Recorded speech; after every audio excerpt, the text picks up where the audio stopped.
Hello, everyone. Good morning. Morning. Good afternoon. Hi there. Hi there. Sorry, there was a bit of dead time at the very beginning because the intro didn't automatically start playing like it has the last few weeks. I forgot. I guess there was Oh, a checkbox I forgot to check or whatever. Oh, Anyways, yeah. I found the intro video eventually. So, oh, welcome everyone, and welcome to everyone who's watching us, who's here with us live. We've got Anne Fiordalisi. D. Spencer Card was the first one in at 9:42. woo. And then Azure is there helping us in the background. Oh, she's been doing lots of work this morning already. Yes. Some cool graphics about something that's going to come up. Hillary Gadsby's here from Wales. Christine Miller, how you doing? Hi, Chris. And Chris Wine, Susie Carta is here. Amanda is joining us as well. And hello to everyone who's watching us after the fact online. So once again, we're moving things around. Betsy has to teach again this morning. So Betsy, what's the order of the day? What are we going to be talking about today? Now we don't have any photos yet because we don't have a link for posting them. The December photo theme is favorite photo. So hopefully by next week we'll have a place to put those. I'm just doing December ancestors and question of the week, which is Mhm. your favorite holiday tradition. Excellent. Yes.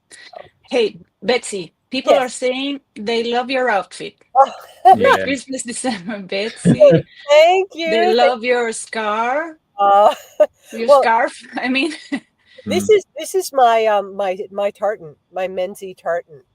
So oh, I have Nice. my great grandmother. Her maiden name was Menzie, and so back to Scotland, and I ordered this from a mill in Scotland. So I mean, it's oh, special. great. Yeah. Great. Very I can nice. find oh, this one. Look how Christmassy Betsy looks. Yeah, great. Nice. So I am all ready to talk about favorite holiday traditions. So let me get that up. Um, Mhm. yes. What holiday traditions have been passed down in your family? We only have 10 answers, so Hmm. there's got to be more. The ones that people did answer about were really fun and interesting. There was a big, strong theme of food. I will say Mm. that. um, so we'll look at them all. Salmon. Let's see. Christina Adams says that they always have salmon eggs for breakfast, Hmm. which is scrambled eggs with cream cheese and smoked salmon. Mm. And Anne commented back, "Oh, I'll be right over," and me too. Um, I love lox, so that Hmm. sounds delicious. And then Anne said that their family tradition is to put up all the holiday decorations, including the tree, the day after Thanksgiving, and they put a green pickle ornament on the tree. This started Ah, when that's great. I know when her nephew was small, and then his job was to find the pickle. We have a green pickle ornament too. Oh, cool! I think Yeah. I've heard of this one before. Is it Yeah, German? The origin of it? I I don't don't know. know. Yeah. And also her three sisters in the family all get the same. I think PJs, PJs. And Hmm. correct me if I'm wrong. Hmm. Oh, And that that's been going on for over 20 years. And these girls are now married and have children of their own, but they still get the same. They still Very match. much. Barbara McAllery, a couple of these that they went on about the recipes and made me like just yearn for them. And I even Mm. checked the WikiTree 15 anniversary cookbook to see if the mhm. recipes were there, but no.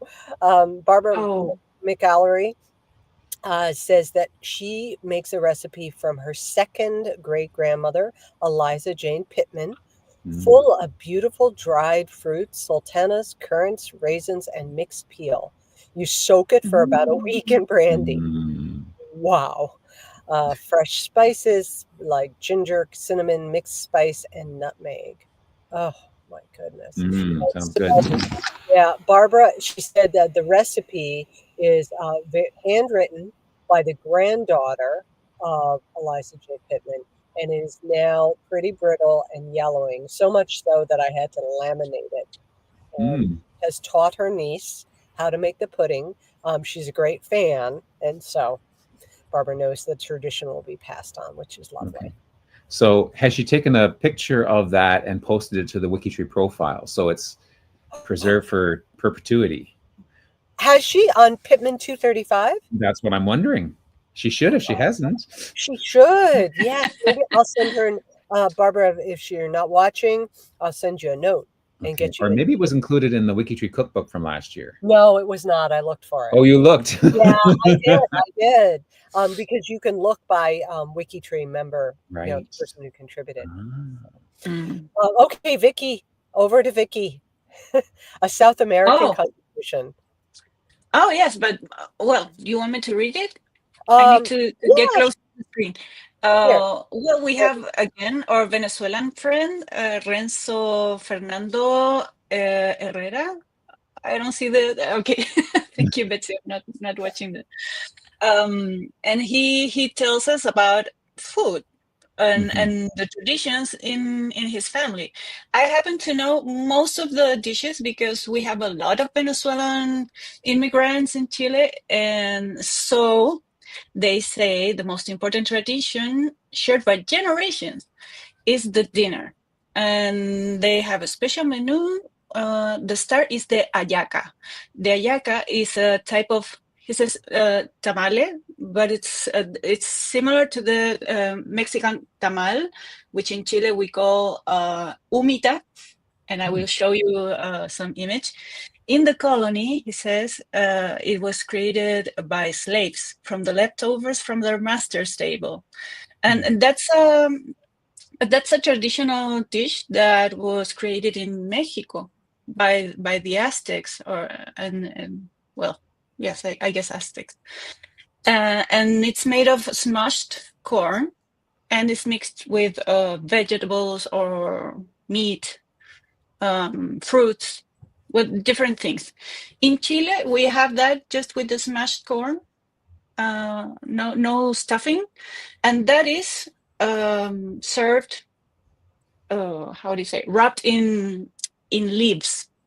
In Mexico, they use plantain tree leaves or the corn leaves. We in Chile use the corn leaves because we're not so tropical. We have no plantain trees, so we use the corn.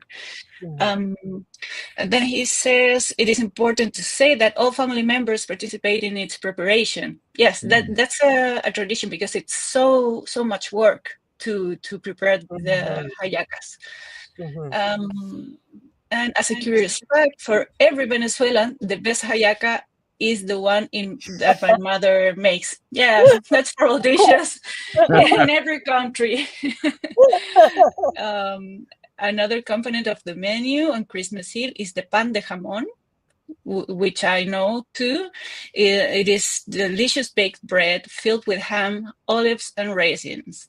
Another characteristic component is the pork leg, also baked, marinated with spices, and baked with beer and orange juice. That one I haven't tried. I don't like pork. And finally, as a garnish, a chicken salad. Well, with potatoes, carrots, peas, apple, and lots of mayonnaise. For dessert, a traditional black cake inherited from European ancestors. And after dinner at midnight, and this is the nice new part of the tradition, they distribute gifts, but since 1991, they sing happy birthday to their son, Luis Fernando, who shares his birthday with the King of Kings, says Renzo. So, and he says, best wishes for all of you. Thank you. May I share a photo so you can see the hallacas? Take over. Maybe you know tamales? I know tamales, but this was very interesting for me to learn about hallaca. Oh, okay. Let's see. Yes, I'll share all the screen. Sorry. So, this is the pan de jamón. Okay, we're seeing the. Okay. Y- Oh, Yeah. Vicki, where's your screen? Here, I'm adding it. There we go. There you go. Oh, sorry. Thank you. I had to restart my computer, so it Yeah. went this is the pan de jamón, which is the Mhm. bread with the olives and raisins. Oh. And this is typically made, I see it every Christmas since, I don't know, like 5 years ago, we see it in Chile. Mhm. And then we have I wouldn't have thought to add hallacas. raisins to it. Like ham and olives, I've had that together before, but I've never added raisins to the mix. That's an interesting addition. Oh, of course. Yeah, it's very, very used. We use it in empanadas. It gives a little sweet Yeah, I taste love to the raisins. salty things. Mhm. It's interesting. In Brazil, they put it to hot dogs. Raisins with hot dogs? Uh-huh. Wow, Yeah. who would have thought that? Wow. Mhm. Actually going to put Yes. peanut butter on it too.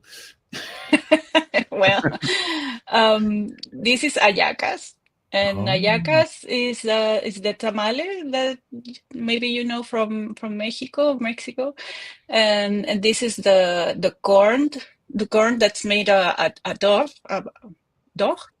right? Dough. Yeah, dough. Dough. Yep. Oh, thank you. And this is filled with vegetables and meat, and wrapped in plantain leaves. Oh, okay. Imagine from Mexico to Chile, we all have the same dish, but Yeah. with variations. And you know, those green leaves tied up with string look just like something in Chinese cooking, where what would be wrapped in it is sticky rice, and it's Uh-huh. sort of like a pyramid shape. And in the center of the sticky rice is a little bit of bite of meat and some like an egg yolk, maybe mushrooms, nuts. It's one of Look my at that. favorites. Oh, Yeah. great. So, Well, yeah. that was my little intervention. There we go. Amanda Thank had a question. What's Oh, in a yes. black cake? What's a traditional black cake? I'm not sure. He says he inherited the recipe from European ancestors. Mm-hmm. I'm not sure, but he's missing. I don't know if maybe their family doesn't have it, but Venezuelans are known to prepare the ponche crema, which is something like eggnog. Oh. And in Chile, we have the cola de mono, which is monkey's tail, and it's similar to eggnog and ponche de crema. Okay. I drink that. It's just coffee. It's just coffee with alcohol and milk. That sounds delicious. Yeah. I can It's get great. behind that. I'll have to look for that. Yeah. Thank you, Renzo, and thank you, Vicki. Chris Wine, Chris is in the chat, said that on her mother's side, it's her mother was Slovakian, and so she had some traditional Slovakian recipes. However, her father didn't really like it. That so unfortunately she didn't get to enjoy it that much or learn how to make everything. She does mention that the pasca is good. The bread contains so many, but very carby. So, and her family also had the tradition of getting the basket blessed. You have to go to the midnight service to get your basket blessed. So, her grandmother did teach her how to make potato pancakes and potato pizza, which sounds delicious. Nice. And yes, Alice Thompson says when her parents were alive, we would open the Christmas presents before breakfast and then have a nice breakfast and then play whatever the new toy was with her parents. One of our favorites was Easy. Nice.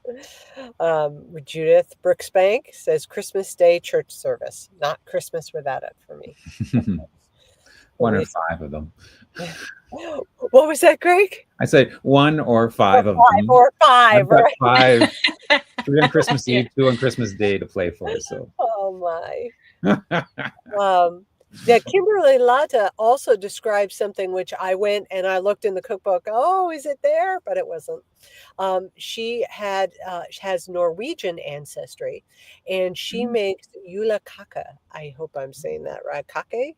It's an egg bread with yellow raisins and almonds and cardamom. When I knead the dough, I always imagine and try and feel the hands of my mothers and grandmothers kneading with me, filling the bread with love and light and a few tears. You slice it, butter it, toast it, and layer it with sliced brown goat cheese. I'm not going to say it in Norwegian. Yeah, that's right. Heaven. Well, it does sound absolutely divine. It does. Yeah. Let's see. Jennifer gave some great tips about how to turn your clear Christmas tree lights colored by coloring them with Sharpies. Oh. But she also says that her great grandma had a Chihuahua named Old Buddy Pee Pee, and they have a little frame picture of the dog, and I guess it's an ornament on the tree. No one who came over to visit her could ever set their purses on the floor, lest he come up and pee in their purses. Oh no. And yeah, she talks about an ant, and the ant let everybody pick an ornament out for the tree every year, which I think it's nice to sort of, go through the years and add on. And then let's see, our last one is from Ronnie Grindle. We live in Germany, but we celebrate Christmas the American way because her husband was American born. And she said no one would ever questioned it. They bought the explanation because Daddy was born in America. And she prefers it because you're not as tired as doing it at the end of a day on Christmas Eve, with, of course, the downside that the kids would come and wake her at 6 o'clock in the morning to see a Santa head come with the presents. I think many parents can relate to that. So thank you all. Please go add your own, upvote these. And let's look at some December ancestors. We have four people who gave ancestors to celebrate. Patricia Roche wanted to celebrate her great grandfather Cornelius Skillingstad. He and her great grandmother were married in December, a few years prior to migrating from Norway to Minnesota. And they eventually settled in South Dakota. And Patricia was able to find in the records that he was not only a farmer, but also a traveling minister, which is interesting. So he, sadly, he was on a mission trip in the winter of 1913, and he contracted pneumonia, and he died from that illness. But here, I'm going to make this there. Okay. Big family, I think 10 children. And they like many people, they immigrated to America for land, because if they had stayed in Norway, they would have had to be a what is called a cotter on somebody else's farm. But coming to the United States, they got a big parcel of land. So, and then we have a nice photo of the family. Very nice. Yeah. Then Marty Frank says, my mother's father and my father's mother were born 3 days from Christmas. 3 days from Christmas, one 3 days before and the other 3 days after. In my younger days, I always felt like they got the short end of the stick because they would get one present, not two. And so we have some really nice, so here's her mother's father. And I've got a really nice picture of her Marty's mom and her grandfather out for the day. And think there was one let's take the car ferry. Some That's really funny. fun ones. Yeah, thank you, Marty. And then yeah, I also pulled up Matilda, her father's mother. mother. Yes, she was born 3 days after That's funny. Christmas. Born in Germany, and then emigrated to the United States. And again, a really nice set of pictures there. So, happy birthday to come to your grandparents, Marty. Let's see. Chris Wine said, I want to celebrate one of my favorite singers from the Grand Old Opry, Little Jimmy Dickens. Just watching him on the stage showed you how much he enjoyed singing.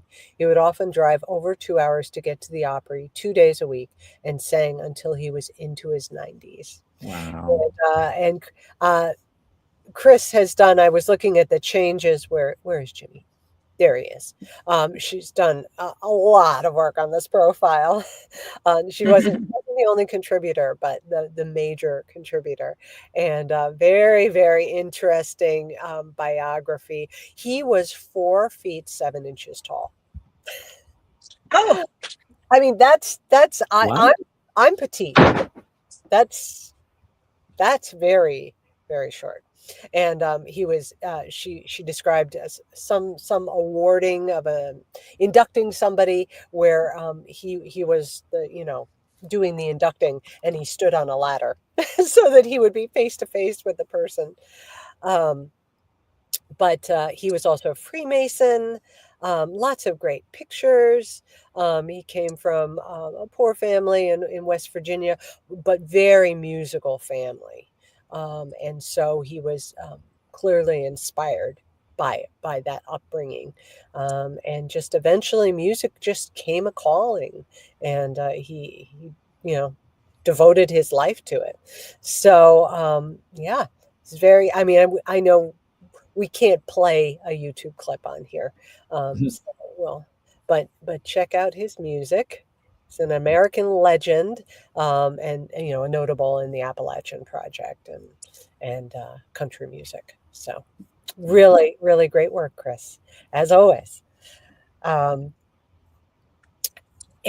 our last one is Lee Chester Master wants to celebrate my mom, Doris Thelma Dot Keeler, maiden name Russell, who was born a December baby, December 21, 1927, and would have been 97 this year. Sadly, she passed away in October. I'm very, very sorry for your loss, Lee.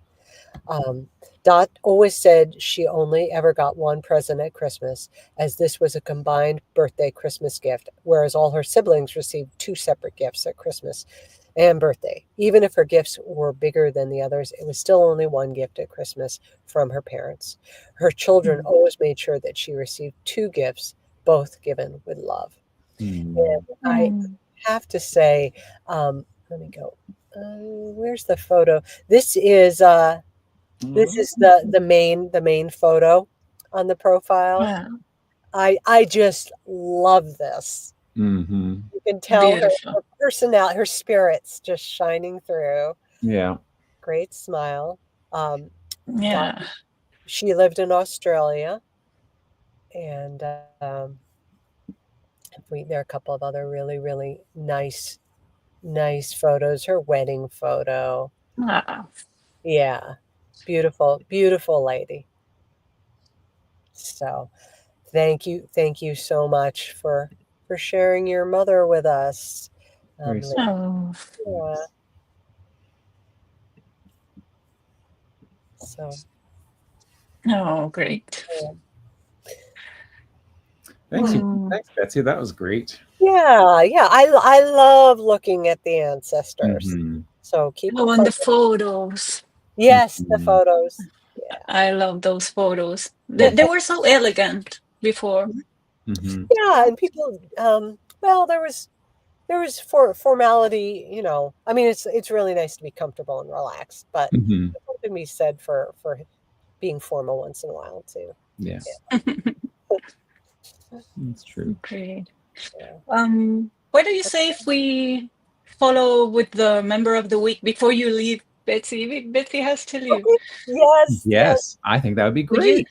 Yeah, I Okay. actually have to. I will be able to say hello, and then I have to hop off. Okay. So, Okay, then.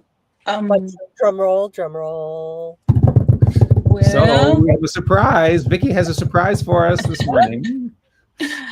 what? What surprise? I don't know what you're talking about.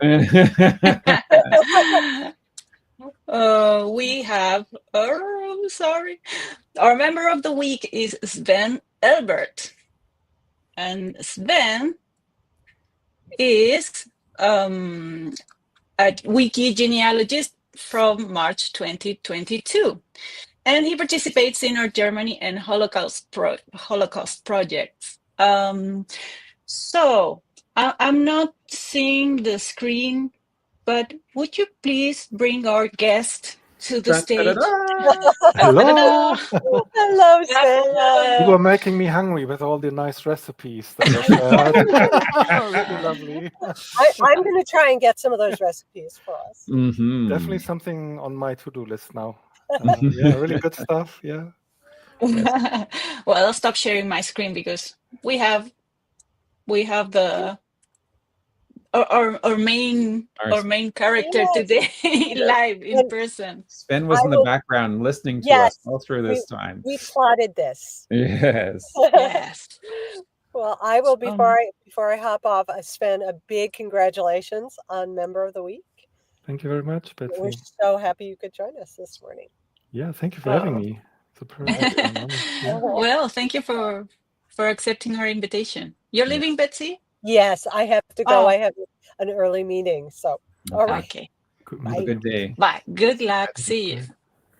So, Sven, we were talking so much about Germany. Do you live in Germany? Are you from Germany? Yes, born here, and I live close to Cologne and Düsseldorf in a smaller city. So in the western part of the country. Yeah. Okay, great. Because we were talking about the pickle in the Christmas tree. We were wondering if that was a German tradition. Yeah, I've heard it, I think. Yeah, it's definitely something where some people are hiding stuff in the Christmas tree. I wanted to ask, but I wouldn't want to ruin the surprise. The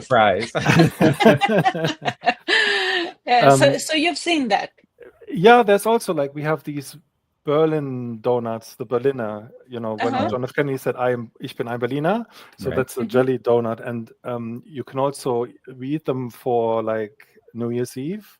And they put not only jelly in it, but maybe mustard or other funny things. That you then, so that's a little bit after Christmas, but I think it's still.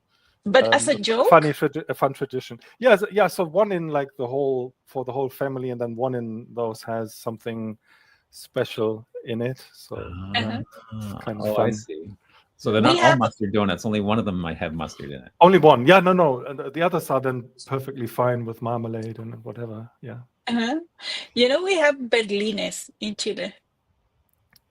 Berlines? Is that like Berlines, Berliner? Berliner. Yeah. We have them in Chile, and they called berlines. Oh, okay. Oh, nice. Yeah. Yeah, we had a lot of German immigration, so I guess they brought that. Yeah, it's a long tradition, I think. Yeah, for sure. Mm-hmm. And do you open gifts at midnight? We open it on the 24th. So usually we would go to church in the afternoon, and then magically Christkind has come, and all the presents and the tree is there, and then we eat dinner, and the kids start opening the presents, and on the 25th it's more than people travel to their families and to their parents or sisters and siblings and such. So we start a day early, I think. I don't know why that is, but it's only a day early. Yeah, but so the 24th is more your immediate family then. Yeah, it's more the children, mom and dad, and then the next is the wider family the next 2 days. The wider, yes. Yeah, that makes sense. My grandmother had her birthday on the 24th, so we always kind of met at her house in the morning, and then had to go back in the afternoon, and there was no real time to prepare proper food because obviously it was not possible. So we have a strange tradition ourselves, which is around toast Hawaii. I don't know. That's a really strange thing from the 70s. You like a toast and then a pineapple, a cheese pineapple, and then some bacon on top, and then another layer of cheese. So it is a very strange kind of dish, but it was fast and quick. It takes 5 minutes. So yeah, that's why on the second day is in our family it's our main meal, really. Yeah. Oh, okay. And you have going to your profile as a WikiTreeer, you are mostly participating in the German project and Holocaust project. Yeah. What would you comment about your experience there? Yeah, I mean, so I no longer live in the city where I grew up in, so obviously there's still this bond to, you know, friends and family there. So researching a lot of ancestors from that area, which is an area around Osnabrück in the north of the country.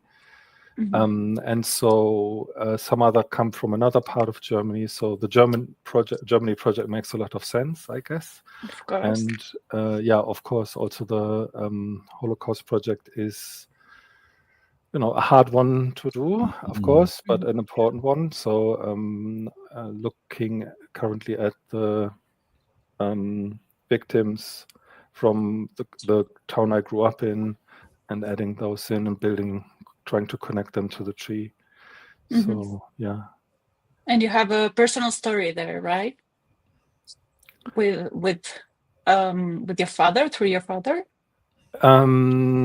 Yeah, so my father, yeah, there's so they had a farm, and during the war there was a bombing of the city, and through my research of my father's line, I found out that there was a Hollenkamp, very distant cousin, who was a bomber pilot during the war on the American side, and he unfortunately died 2 days before his unit had that raid on our home city.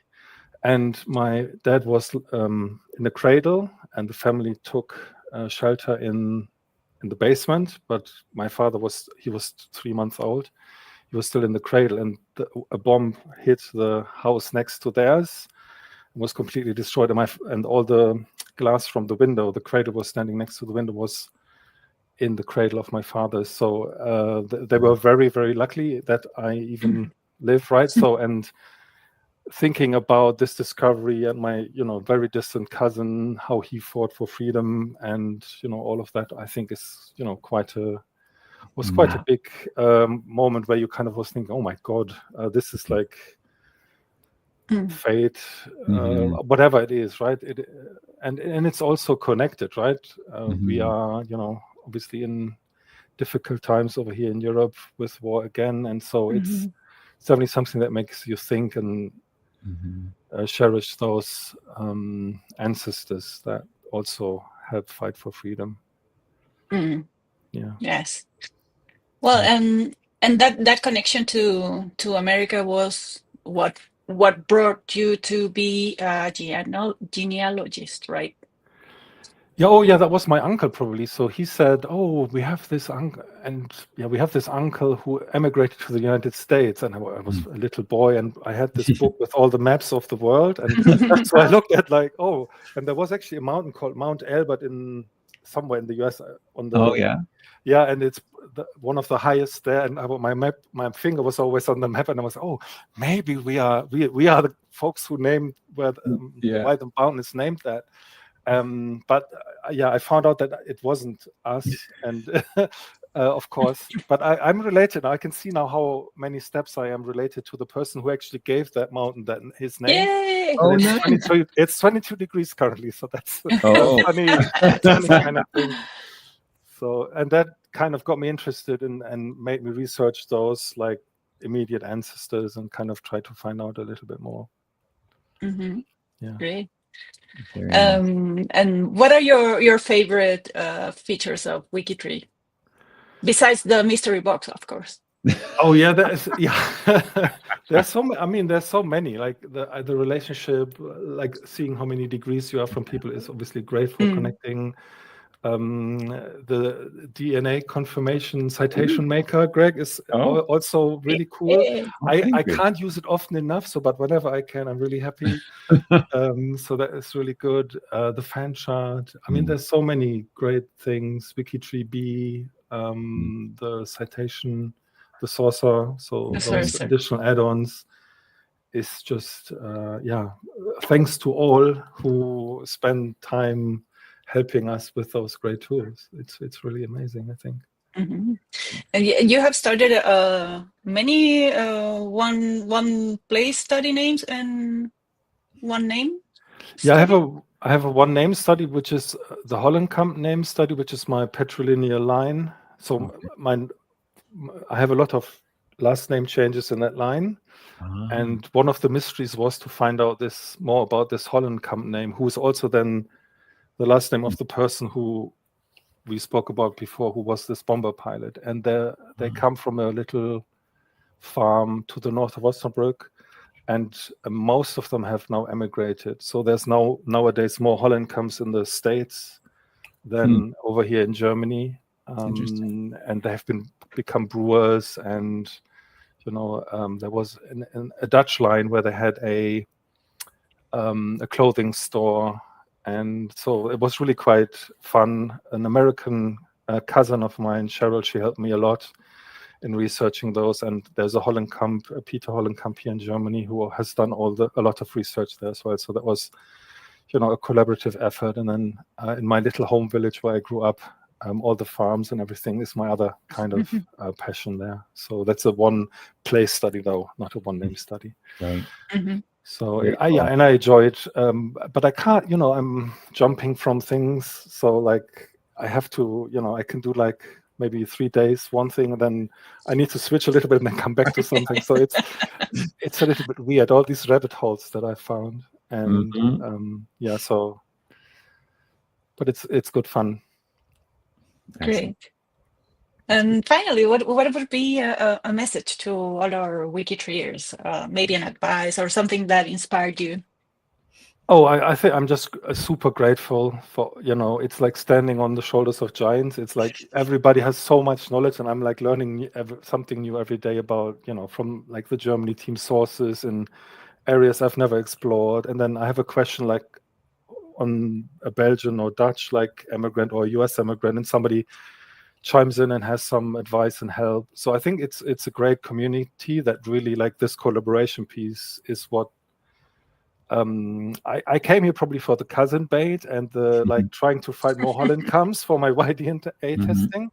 But then, all these videos that you do and all the, the interaction is really a great feature of WikiTree. And so I like that a lot. I've probably spending too much time here on the site. Not at all. Well, thank you very much for sharing your story and everything.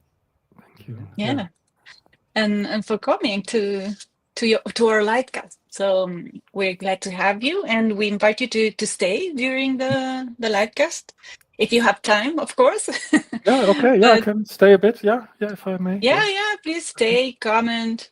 Super. Okay. Should I follow with the profile makeover, Greg? Sure. Before connection checkers? Yeah. Go right ahead. Okay.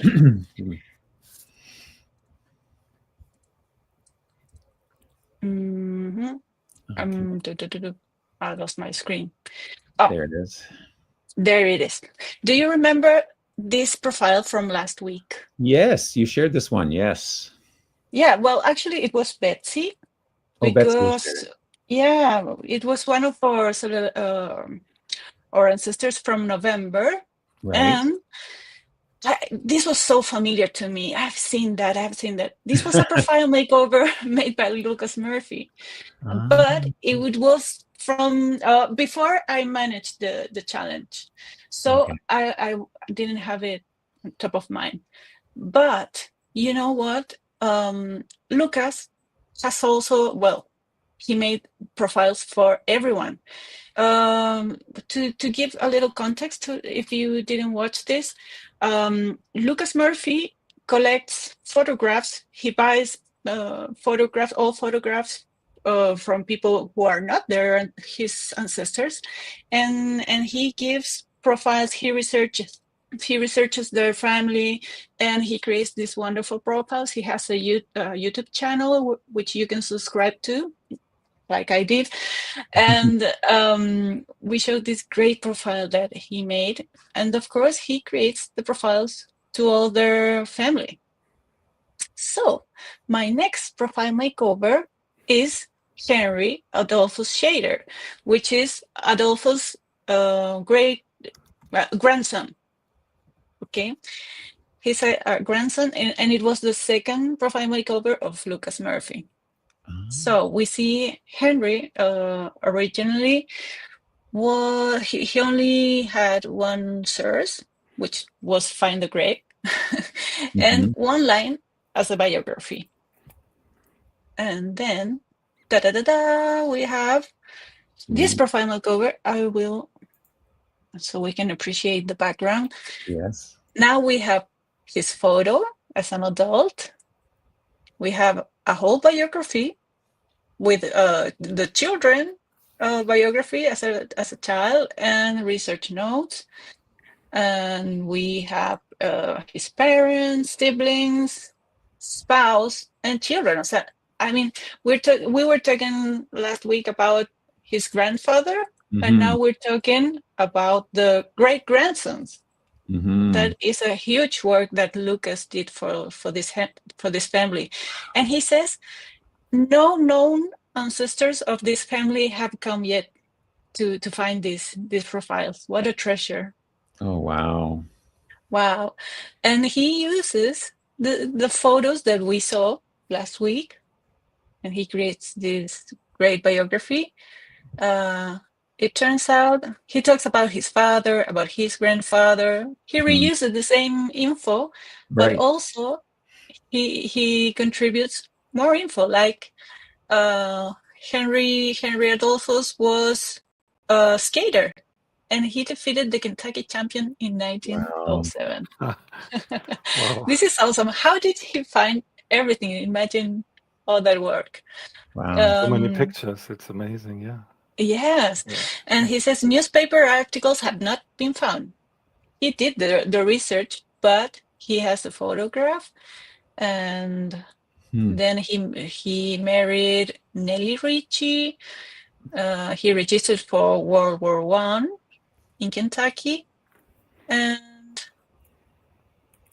then we have the signature. We even have the signature from the World War I draft. What a profile. It's a great work. That is amazing. Well, and he died in 1969 and is buried in Kentucky. And we have research notes and a lot of sources. So great profile makeover from Lucas. We have a third one from Lucas that I will look into. So this was the profile makeover for this week. Wow. We continue with the shader family. Please, someone if you know any shader, tell them we have these profiles here in WikiTree. Maybe they're related. Okay, so that's it. That's it. Okay. That's it. So we're ready for the profiles of the week. Okay. Yes. Let me share my screen, and we will get to that. I'll check my connections. Did you check your connections, Ben? I know you did. Yes, I did. Let's see. Yes. My profile here. So the theme this week is the member of the week. Nope. is yeah, you can see that I'm opening up tabs. Game show house. Yeah, there's the shader. Yeah. Anyways, let me zoom in here. The Connection Checkers game and the theme of the week for the profiles is game show hosts. So it's always very interesting how the theme bops from one thing to another. Yeah, and yeah, game show host was not on my bingo card for if I was going to guess what the theme was going to be. But it turns out because the main profile, or the person who's featured, Chuck Woolery, was a game show host, and he just passed away 2 weeks ago. So that's why it was top of consciousness for people. So for me, not surprisingly, my closest connection is the Canadian Alex Trebek at 16 Degrees. And he's actually a cousin, 8th cousin. Now, who did you say yours was, Sven? Alan Ludden Alan is Ludden. 23 degrees. Okay. Oh, mine too, at 25. Okay, interesting. Okay. Nice. And he was married to Betty White, the famous actress who just passed away. Yeah. So that's interesting. So let us start with, okay, so we'll start with Chuck. Charles Herbert Woolery, who is a distant cousin at 24 degrees, was born in Kentucky on the 16th of March, 1941 in Ashland, Kentucky. Passed away just 2 weeks ago, 23rd of November, at the age of 83 in Horseshoe Bay in Texas. He was a game show host. He was, in fact, the very first game show host for the show Wheel of Fortune. The one that Pat Sajak is now famously hosting right now. He was also a host for Love Connection and another one called Greed. And he also was a musician, and he wrote little jingles. You know, when you hear ads on the radio, if there's a little musical thing to it, that's called a jingle. And he wrote a number of those, apparently. Now, I went on his Wikipedia page and I couldn't find a list or citing which jingles he wrote. It would be cool if it was a familiar one that we knew. But considering he was born in the 40s, I mean, it might have been early in his career, so late 50s, 60s, jingles that are not familiar to us, so who knows. But he did serve, after high school, he did serve in the U.S. Navy. Interestingly, the ship he was on was the USS Enterprise. So okay, from Star Trek. Cool. Yeah.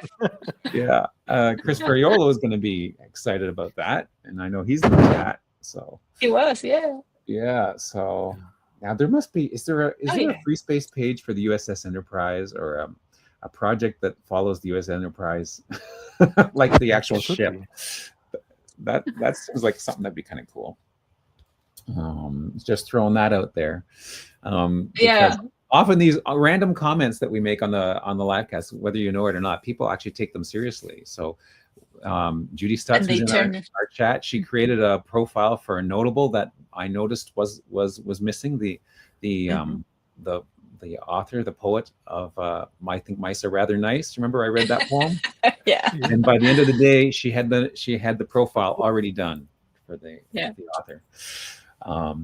The German moderator of Wheel of Fortune is called Peter Bond. So Peter Bond. Not James Bond, but Peter Bond. Peter Bond. The haircut is 007. Yeah. That's neat. Yeah. That's neat. But interesting. He also worked as a wine consultant, so that's a pretty nice gig. Yeah. Anyways, there's a picture of him, I guess more recently, 2004. So very cool. Moving on, Richard Augustus Wagstaff Clark Jr., also known as, more simply as Dick Clark. Born the 30th of November, 1929 in Mount Vernon, New York. Passed away, I can't believe it's 12 years ago now, but the 18th of April, 2012, at age 82 in Santa Monica, California. So Dick Clark, very famous American television star. He hosted the game show Pyramid. Also famous for Dick Clark. He has a New Year's Rockin' Eve, traditional Christmas Eve New Year's Eve special that was hosted for many years, hosted from Times Square, and that was for many people the official, changing of the guard or changing of the year was to watch the giant ball from Times Square drop on his show. But one of the biggest things that he did was host a show called The American Bandstand, from 1957 to 1988. And lots of interesting things happened on that show. So he would introduce acts that up until that point were not famous at all.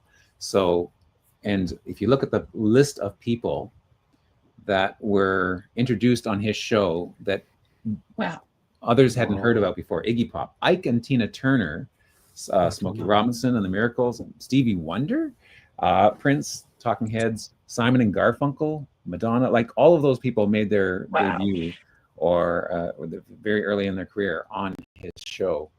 What also was interesting is that his was the first, or at least one of the first shows that did away with racial segregation. So he had black and white dancers dancing together on the same stage. The audience members could sit wherever they wanted. There wasn't just a black section and a white section, which, you know, it took a long time to get to that point. And he was a pioneer in making sure that happened. He felt that was important. So, and I love the fact that he was often referred to as the America's oldest teenager, or the world's oldest teenager, because his show was always populated by, you know, teenagers or very young people, right? So, so that's cool. That's not a bad handle to have. And there's a picture of him there, so you may recognize him. Then moving on from one Richard to another Richard, Richard M., also known as Richard Dawson. And he was the host of Family Feud. He was born to Colin Lionel M. in 1932 in Hampshire, England. So that was his name. Sorry, his name was Colin Lionel M. His parents were Arthur Stanley M. and Josephine Lucy Lindsay. He was actually a TV star. The background there is a picture of him in Hogan's Heroes.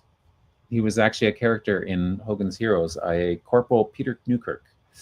So I don't know if either of you ever watched that TV sitcom from the 60s. No. And then later on, he became the host of the Family Feud game show. And it doesn't look like we have a more recent picture of him, like when he was older and hosting the game show. That's too bad. Oh, there. Well, his profile picture shows that sort of. Then moving on, we have Cornelia Frances Zulver, Order of Australia medal.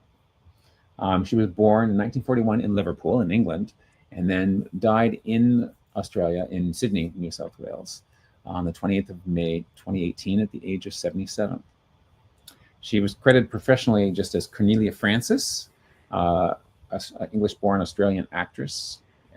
She started her career in British films and became best known for her acting career in Australia after emigrating there in the 60s. She had iconic roles in soap operas, often portraying nasty characters. But I think some actors say that it's more fun playing a nasty character. There's more bite to it, I guess you could say. Yeah. And the reason she's in this category is because she was also the Australian host for the game show The Weakest Link. And she loved to say, "You are the weakest link. Goodbye." I probably said it in a different tone of voice than I'm just saying it. And considering her portrayal of nasty characters, she probably said it in a fairly nasty way. I don't know if there's actually a nice way of saying that. You know, you're the weakest link. How do you say that nicely? You know.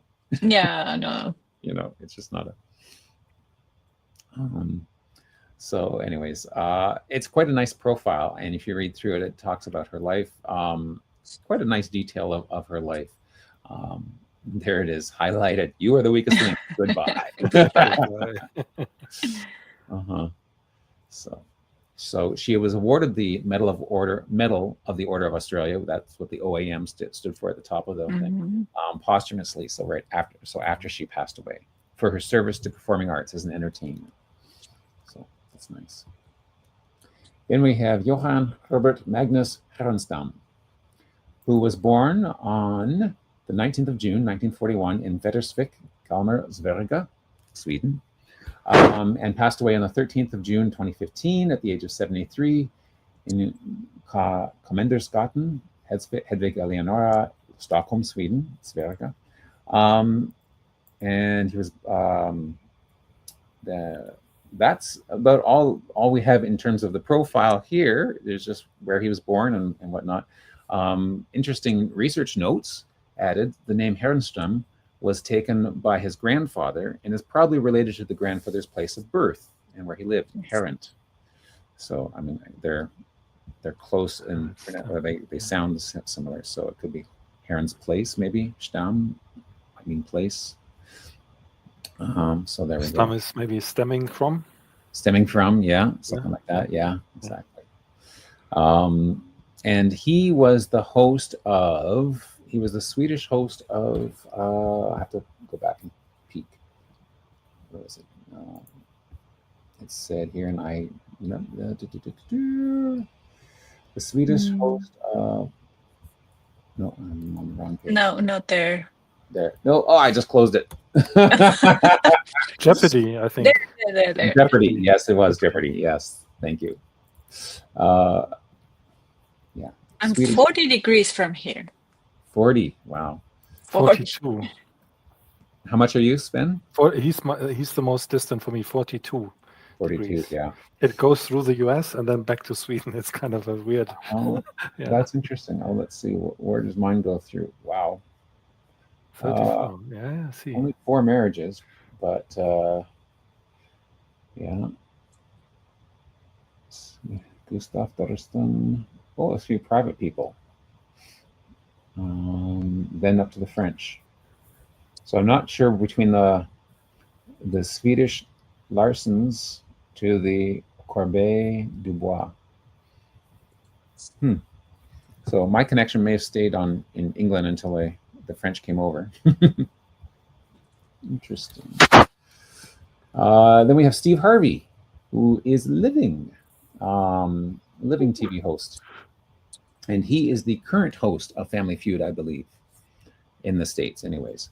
Do you have Family Feud in Germany or Chile? Yeah, it's called Family Duel. So, Family Duel? Yeah. Mm-hmm. Used to watch it as a growing up. Yeah. As a teenager. So he's an American television host, producer, actor, and comedian. Accomplishments including 7 Daytime Emmy Awards, 2 Marconi Awards, and 14 NAACP Image Awards. Born in West Virginia in 1957, his father was a coal miner, youngest of 5 children. Moved to Cleveland when he was 4, and then got a big break in 1990 in the 2nd annual Johnny Walker National Comedy Search. And then he became the host of Family Feud in 2010. There we go. He's also got a star on the Hollywood Walk of Fame. Very nice. Cool. I'm 45 degrees from here. 45. Yeah. I'm more distant. Yeah. It's 40. He's pretty distant from me too. Were you going to say something else? No, sorry. Okay. Then Vicki Lawrence. So now I know her as a comedian. I first took note of her because she was a regular on the Carol Burnett show. I don't know if either of you watched the Carol Burnett show. It was on in the 70s and 80s.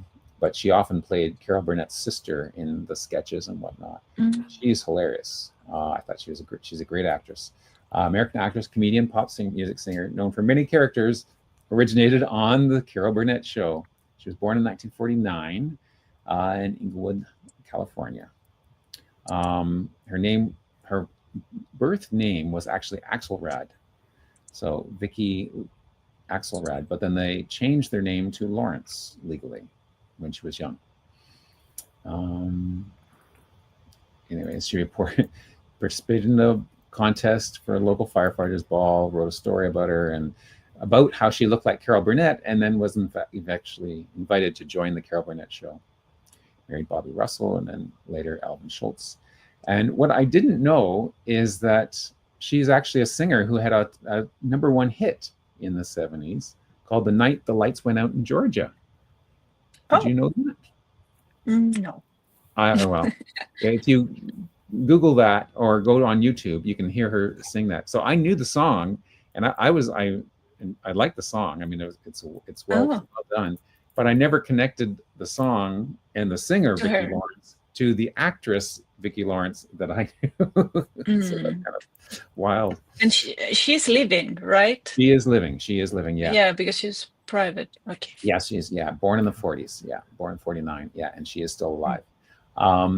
And her connection to this category is that she was the host for Win, Lose, or Draw, which was sort of like Pictionary or a game show. I don't know if it's still going or not, Win, Lose, or Draw. I haven't seen it on, but I don't want to watch a lot of game shows. Then we have Alan Packard Ellsworth Ludden, who is your closest, right, Sven? Mm-hmm. Yeah. And actually, mine too. Both of you. Yeah. Alan Packard Ellsworth, later Ellsworth. He was born Ellsworth. That was his father's name. But later he adopted his mother remarried, and he adopted his stepfather's last name. His stepfather may have adopted him, it says here, but we don't know. I guess it's not confirmed yet in the profile. There he is, received a Bachelor of Degrees in English and Dramatics, and then a Master's degree in English. He was also a teacher. So, Betsy, if you're watching this after the fact, we have another teacher here as a profile. Became a television personality, hosted many game shows. The GE College Bowl Password is what he's most famous for, but also Stumpers and one called Password Plus, I guess, which would be even a harder version of the game Password. Received an Emmy in 1976, authored 3 books, and then got a star on the Hollywood Walk of Fame, but unfortunately that was after his death. So, but his other claim to fame is his second wife is Betty White, who's pictured right here. There's the young couple. Yeah. Isn't that neat? She's beautiful there. Yeah. Very nice. 1963. Yeah. Then we have Michael Strahan, part of U.S. Black History, American television personality, journalist, professional American football player. He was the son of a basketball coach and a retired Army major. And he flew into space on Blue Origin in 2021. That made him the first African-American space tourist. Wow. And he was at the height of 6'5". He also was the tallest person to fly in space. So those are pretty cool. Everything was too small for him. Yeah, I can imagine. I had to go on Wikipedia to get a better picture of him, because his little profile picture doesn't actually do him justice. There's a picture of him here. And first thing, he's a defensive end. Not a surprise that he's a football player with that physique. But his connection to this is, where is it? What's his game show host? He is the host of Pyramid. There it is. Host of Pyramid, the game Pyramid. Then moving on, Ian Bruce Murphy, an Australian game show host, also known as Terps. Born in November 1943 in Ferntree Gully, in part of Victoria, Australia, and then passed away the 11th of March 2012, at the age of 68, Narrowena, New South Wales. Australian performer, actor, pop singer, presenter, probably best remembered as the host of the game show The Price is Right. The Australian Price is Right. Excellent. 81 to 85, and then again in 89 for a bit. He also hosted a game show, The Supermarket Sweep, 1992 to 94. So I wonder how that was. That you've got a limited amount of time and you have to grab as much stuff from the supermarket shelves as possible? It sounds like that. Sounds like that. That'd be fun. Now I wonder if there are criteria. Pick the biggest items, the most expensive, or I don't know. Sounds like fun. Could be maybe chaos. Amanda or Mel could give a light about that. Yeah. What's the supermarket sweep? What's it all about? Now, I got to tell you, my first job outside of working on the farm and haying for neighbors, my first paying job where they actually really paid me was as a grocery clerk for the A&P company. It was a grocery store, stocking shelves. So I can imagine the damage this would do and how much work it would be for the grocery boy afterwards to clean up this mess. So I don't know if I would approve this. Yeah. But And my first job was a cashier at a supermarket. Oh, was it? Yeah. Yeah. Yes. Well, the cashiers always wanted me to bag the groceries because, you know, if they had a big lineup, they would always call the grocery boys to help out with the bagging of the groceries, you know. And because, of course, I like to think of them as jigsaw puzzles, I was always strategically putting them in. Like Tetris. Like Tetris. Optimizing. Like Tetris. Yeah. And I always try to do it as fast as possible. But there was one cashier, she was wily, and she was very experienced. I could never keep up to her. She was just a master of the craft. So. But that's so cool. Yeah. Anyways, we digress. They want Germany, to know what's okay. In Germany, it's called "The Price is Hot, Der Preis ist heiß," and it's a Dutch moderator who's he speaks German, but with a very cute Dutch accent. So that's really lovable, really enjoyable. Yeah, it's still on. I think it's still on, eh? Yeah, I think so. Yeah, that's wild. Not entirely sure. Would have to look at Wikipedia probably, but yeah. Very cool. Neat. So this is a really cool. I really I enjoyed reading this profile, and so I recommend folks have a chance to read this. I love this. His first brushes with fame were when he starred as Toad in the school production of Toad Hall. And so he was only 10 at the time. So yeah, he made his stage debut and little kids play for his school. And then it goes on to talk about how he worked with other luminaries. He actually starred with Olivia Newton-John in something here. Where was it? It's in this here somewhere. There it is, Olivia Newton-John. Yeah, he was in a movie with her. Funny things happened down under. Lots of stuff. Anyways, they call him Terps. Made a Christmas tour. And then there we go. The New Price is Right, and so on. Supermarket Sweep, lots of stuff. Sadly, he died of esophageal cancer. So that would be of the esophagus, the throat and all that. So that would be nasty. That's very sad. But anyways, nice that we're honoring this group. Then we have Léon Zitron, a French game show host. He was born in the 25th of November, 1914, in Petrograd, in the Russian Empire. And he died exactly 81 years later on his birthday, on the 25th of November, 1995, in Paris, France. His parents were Rodolphe Romain Zitron, from French national, and Ekaterina, I can't remember what her middle name was. Davidovna. Yeah. Katerina Davidovna. That's right. I remember looking it up. Hakvina. Russian, yes. So I think I just Ekaterina. Yeah. Right, let me do a little translate. Yeah, Katerina Davidovna Havkina. Yeah. There we go. And we could go down below and read the French version, or I will just refer to the English version if you prefer. No, French. Yeah. His family. So he was born in 1914. And of course, in Petrograd, in Russia. So you may recall that the 1910s were mid-1900s, 1910s were not a happy time in Russia. There was a little bit of a coup happening there. So his family fled. Yeah, little bit of turmoil happening. It was not Yeah. So his family fled communism and Russia and moved to France.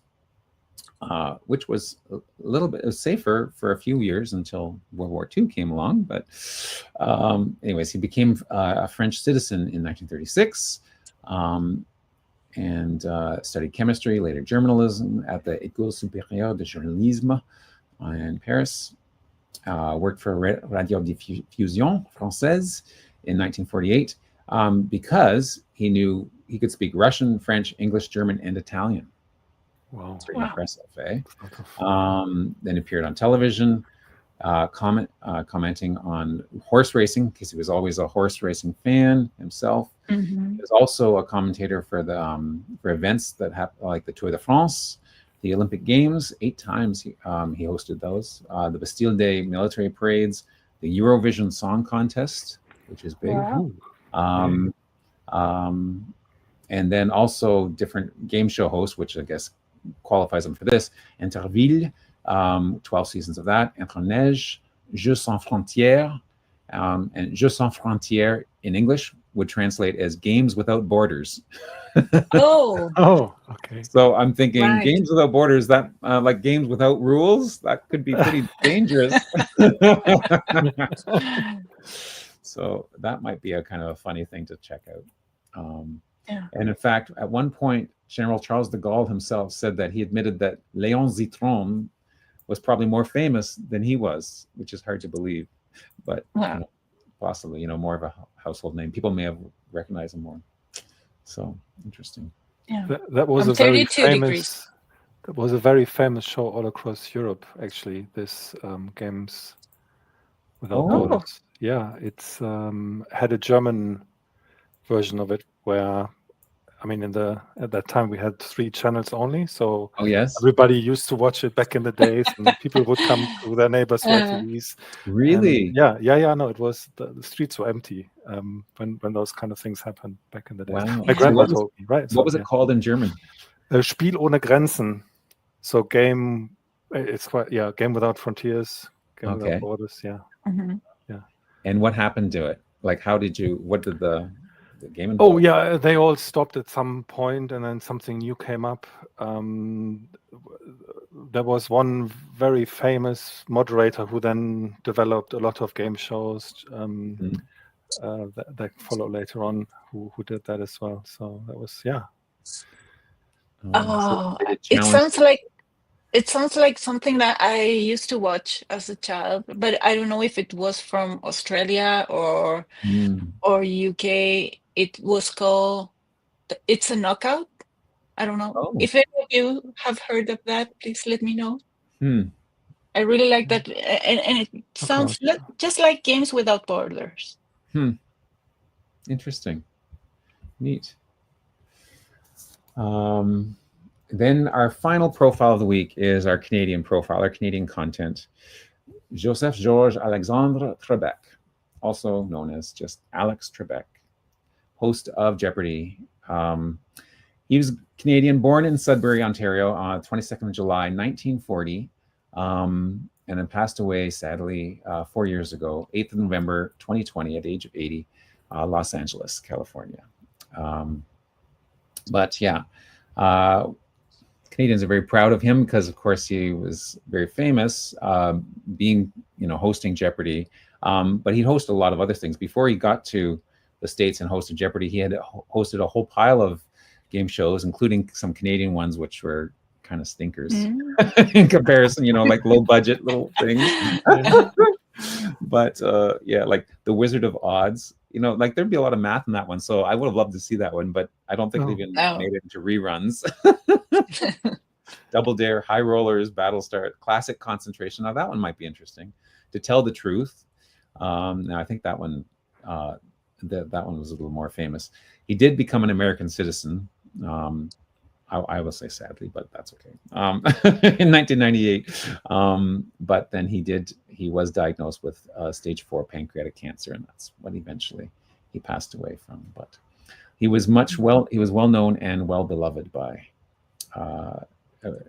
many people around the world. And he is my closest connection and also my closest cousin in this group. He was my 8th cousin. 8th cousin. We share 7th great grandfather, and in fact, if you click on this more button here, this is all thanks to the WikiTree browser extension. You can see that we actually share numerous 8th great grandparent, 7th great grandparents, eighth great grandparents. Like when we get that far back, because of our tree collapse, Canadian history or ancestry, there's a lot of crossover. Wow. So there's a lot of So he's not a close cousin, but he's well connected when we get back in time. So, anyways, those are your profiles of the week. So hope you enjoyed those. Yeah. So do you have anything? Should we go into the what's happening and wrap up, or do we have anything else to share, Vicki? I guess we. Yes, we have something. We do have something. Don't Will you? I was going to say. I forgot. We have something really funny in Chile. We don't say Santa Claus. We say Viejito Pascuero, because we talk about Christmas. We say Pascua instead of Christmas, which is not Navidad. What every other country says, we say Pascua. Well, doesn't that mean Easter? Doesn't Pascua mean it's Easter? Yeah, but we call it Pascua. And in Pascua, we play a little game called Amigo Secreto. Amigo, secret friend, which in English is Secret Santa. That was a long intro. That's a great intro. I love it, Vicki. That was super. Wow. Yes. So yeah. We are doing the Secret Santa Challenge one more time. Or secret. What was it? Pascua Secreto. Amigo Secreto. Amigo Secreto. Yes. Yeah, secret friend. That's right. Yes. Did you take part in the Secret Santa last year's spin? I tried to help a little bit, but only had little time. But I watched a lot of the videos and things. I love this. It's really like helping people break through brick walls and everything. Is super fun. It is. Yeah. That's great. Yeah. So yeah, we're doing it again, and can you believe it's the 4th year? Wow. It's been running. Yeah. So it was. Anyways, last year was great. We had lots of people involved, and we're hoping to have lots of people involved again this year. So as of this morning, I made this G2G post. Let's see if I. 6 people have upvoted it. Yay! And we already have at least one wish. We have at least one wish. Beauty. Veg Beauty. Yeah. Excellent. That's great. Oh, and Yoke too. Oh, don't expect much, but you never know. Well, I'm glad you brought that up. You don't expect much. Many of the wishes, because the wishes are being made by WikiTreeers, who are generally good researchers on their own, and they're asking for, the most common one is a brick wall. And if an experienced WikiTreeer can't break through a brick wall, then it's pretty hard, right? Yeah. We do our best, and we do break through brick walls in Secret Santa every year. But if we can't break through yours, do not be depressed. We will do our best, and we'll add research notes to the profiles of what we do find, and maybe suggestions of other things or other avenues you can look into and whatnot. So but it's not restricted just to brick walls. Anything, if you're looking for records, maybe you're looking for records back in the home country where your ancestors came from that you just don't have access to anymore. But that we're a global community. When Betsy was with us, we had 4 people from 4 different countries, and currently we still have people from 3 different continents on 3 different countries, 3 different continents. Hosting right now, so that we're a global community. So so that's very helpful. And so it's the wishes are open today. Next Saturday I will post the GGG post for people who want to be elves and help solve some of these mysteries, where you can sign up. But for this week, we're just taking the wishes, and we're keeping it open till noon on the 20th, which is a Friday. And then the contest, the challenge itself, the elves get to work on the 21st. So 2 weeks from now, we'll get to work, and we'll work for 2 weeks solid. And then the reveal will be the first Saturday of January. Yeah. So instead of putting your wish down below as an answer to this G2G post, we're asking that you go to this Google form. And if you click on that, it's just a little form. You put in your name and WikiTree ID, what type of wish it is, and just fill that out. The WikiTree ID for the person, like the brick wall, like where the brick wall ends, or where, you know, what you need. Sometimes you need 2 IDs to fully flesh out, like if it's a husband and wife, perhaps, or you know, if there's a second person involved, you know, put the profile there, and the location, and then try and summarize your wish in 1 sentence if possible. But if you need more details, you can add that as well. Okay, and then submit it, and then it's done.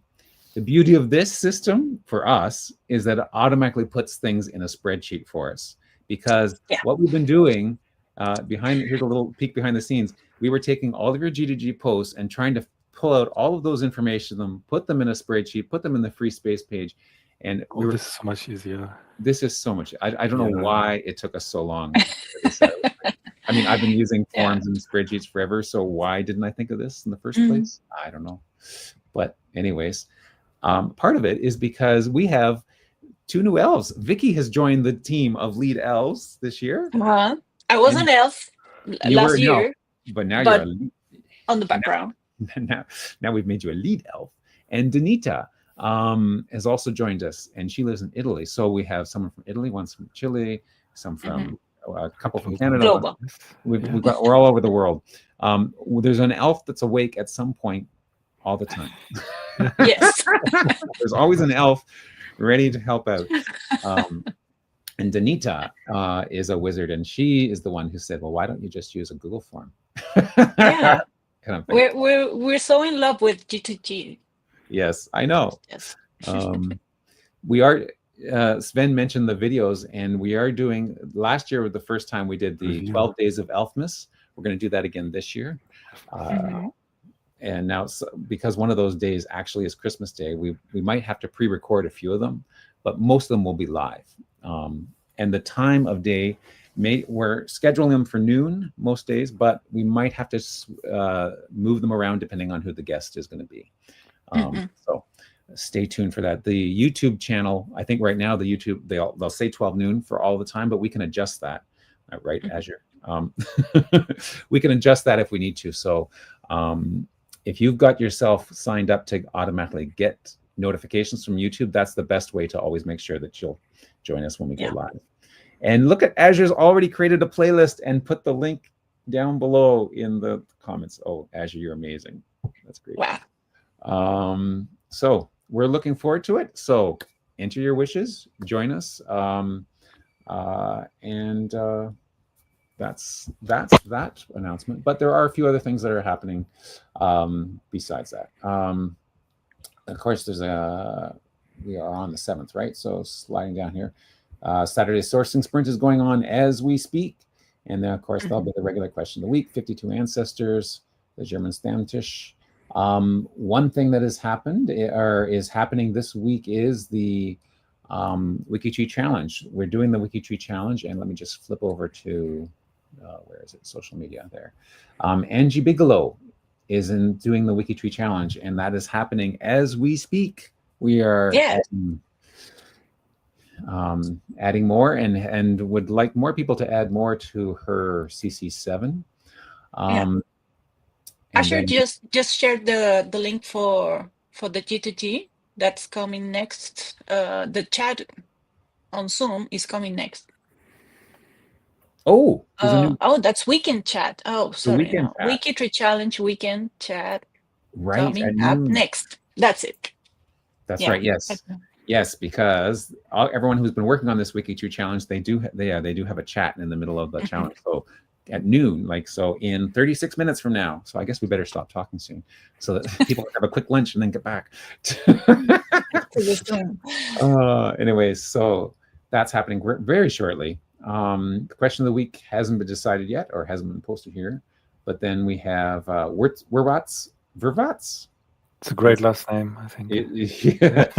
Is that a German last name? Would you say? It probably is, but I don't know. I don't know actually. It sounds like Polish to me. Oh, Polish. Could be, Yeah. Wierwats could be. Wierwats. You'd pronounce it with like a V sound, right? Wierwats, probably. Yeah.